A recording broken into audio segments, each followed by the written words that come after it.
It's like old home week here at our studio in Avon. I've got Claire Noble joining us back in with a different hat on today. She works for the Vail Symposium, but she used to host with us here. And we were talking off camera about how it feels. Doesn't it feel kind of nice just sitting here chatting with us? It does. It's as cozy as it looks on camera. You ever watch the show when you put it on once in a while when Oh you're getting yeah, ready? we watch it all the time. You do? So I know Peter Sunnison was on yesterday. Yeah.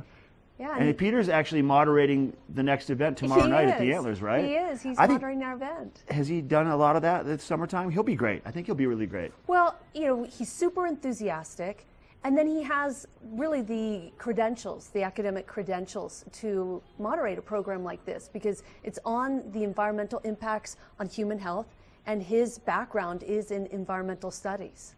That's perfect. Yes. Let's talk about, first off, if people are watching for the first time, the Vail Symposium, what you are all about, and then we'll get specifically into this event tomorrow night. Well, we've been around for a long time. The symposium started in 1971, and it was actually part of the town of Vail at that time.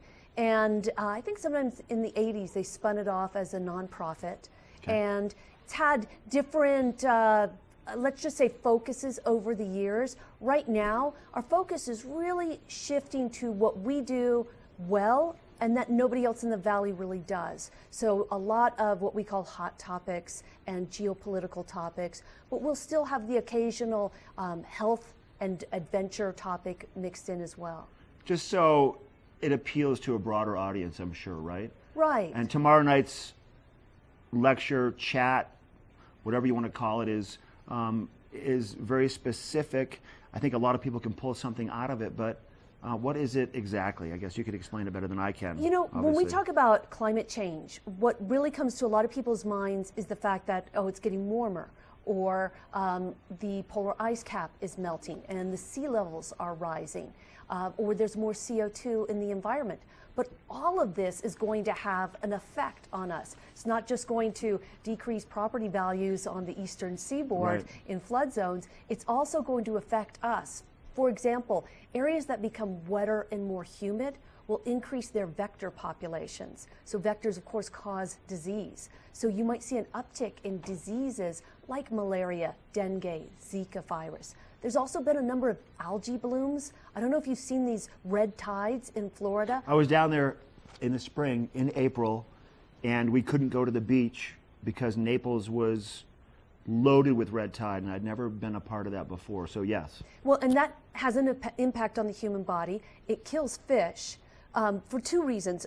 Some of these algae have toxins in them themselves, which kill the fish, or they just start leaching all of the oxygen out of the aquatic environment. It really hurts the economy there that depends on people to come and enjoy the beach and eat the seafood.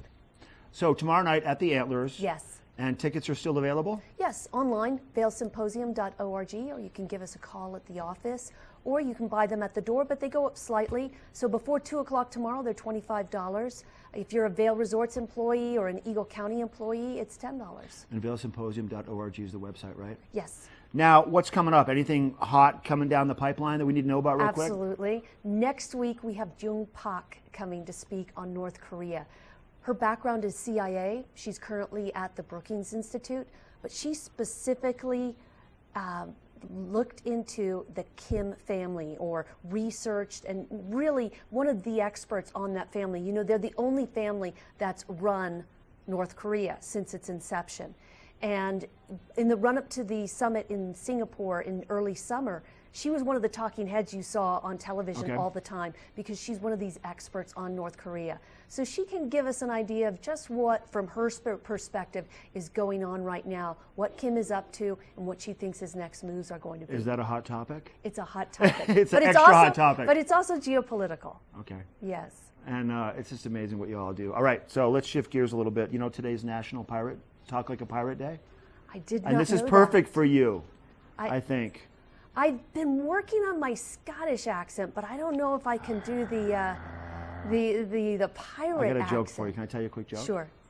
What is a pirate's favorite article of clothing? An eye patch? Eye patch. No. Argyle.